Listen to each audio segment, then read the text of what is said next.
Síntesis de proteínas. Para poder entender qué es la síntesis de proteínas, primero debemos comprender su definición. ¿Qué es la síntesis de proteínas? Es la etapa final de la expresión génica. Es el mecanismo fundamental de la síntesis de proteínas. Es también la base central de la biología moderna y esta ocurre en los ribosomas.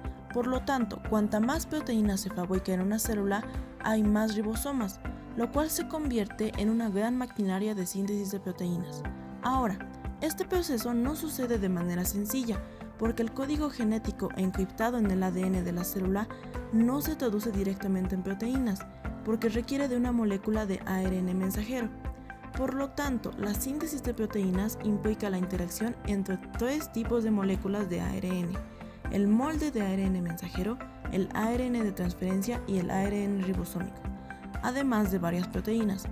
Por otro lado, es un evento biológico que se manifiesta en todos los seres vivientes y se produce cuando las células transforman la información almacenada en su ADN en moléculas de proteínas. Pasando a otro tema también importante para comprender la síntesis de proteínas, debemos saber qué es un aminoácido y qué es una proteína. Las proteínas son uno de los componentes estructurales de las células y de las enzimas celulares que están compuestos por una cadena de aminoácidos que pueden ser hasta de 20 tipos. También son los mediadores activos en la mayoría de los procesos celulares, cumpliendo funciones por la información codificada en el ADN genómico. Son moléculas grandes y complejas que constituyen la estructura final formada por los aminoácidos. Ahora, ¿qué son los aminoácidos? Son la estructura básica formada por un grupo amino libre en un extremo y un grupo carboxilo en el otro, y se unen en polímeros mediante enlaces peptídicos. Además, es el elemento más pequeño de las proteínas y tiene codones específicos en el código genético. En cada tipo celular se activan genes diferentes que producen las proteínas necesarias. La producción de proteínas tiene pasos especiales: la transcripción y la traducción. La transcripción. El ribosoma es el organelo especial para crear proteínas. Se encuentra en el citoplasma de la célula y el código genético en el núcleo. Eso hace que sea un poco problemático, ya que el ribosoma necesita el código genético para hacer las proteínas.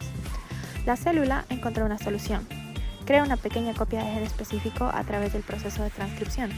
Es una pequeña molécula de ARN llamada ARN mensajero.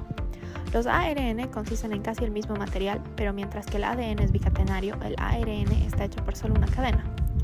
El ARN es lo suficientemente pequeño para salir del núcleo a través de un pequeño poro en su membrana, que es un proceso por el cual se transmite la información genética desde el ADN al ARN mensajero, gracias a la enzima ARN polimerasa. Un dato importante es que este proceso es más complejo en células eucariotas que en células procariotas. La traducción. Este es el paso en el que verdaderamente se producen las proteínas. Se llama traducción. Cuando el código en el ARNM se traduce a pequeños bloques de construcción de proteínas conocidos como aminoácidos. Una vez en el citoplasma, las instrucciones del ARNM son leídas por el ribosoma. Siguiendo las instrucciones, el ribosoma junta los aminoácidos en un orden específico para poder formar cada proteína. Tienen la forma de un collar de perlas en el que las perlas van a representar a los aminoácidos. En la traducción contamos con 3 etapas y la primera va a ser la de iniciación, que va a ser el que le va a dar comienzo a esta etapa y se necesitan componentes para poder llevarla a cabo. El primero va a ser un ribosoma que va a contar con una subunidad pequeña y otra grande, un ARNM con las instrucciones para poder formar una nueva proteína y un ARNT de inicio que va a ser el que va a llevar el aminoácido de la proteína. De estos deben unirse de forma correcta y forman un complejo de iniciación. El ensamblaje molecular para poder fabricar una nueva proteína. Primero, el ARNT que lleva la metionina se va a unir con la subunidad pequeña del ribosoma. Esta se va a unir al extremo 5' del ARNM y luego empieza a caminar sobre este en la dirección 3'.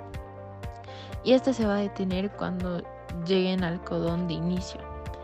Luego, la segunda etapa va a ser la elongación, que es cuando la cadena de polipéptidos empieza a aumentar su longitud.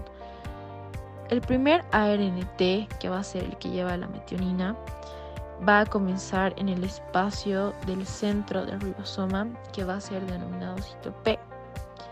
Está ahí expuesto el nuevo codón, y en el espacio llamado sitio A será el lugar donde se va a quedar el siguiente ARNT, cuyo codón va a ser complementario al codón que se encuentra expuesto. Luego empezará la formación del enlace peptídico, que este va a conectar un aminoácido con otro.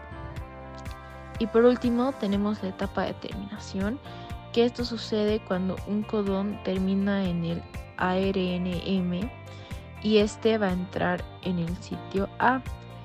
Vamos a encontrar las proteínas que van a estar denominadas como factores de liberación, que van a reconocer a esta cadena de terminación y van a caber correctamente en el espacio P.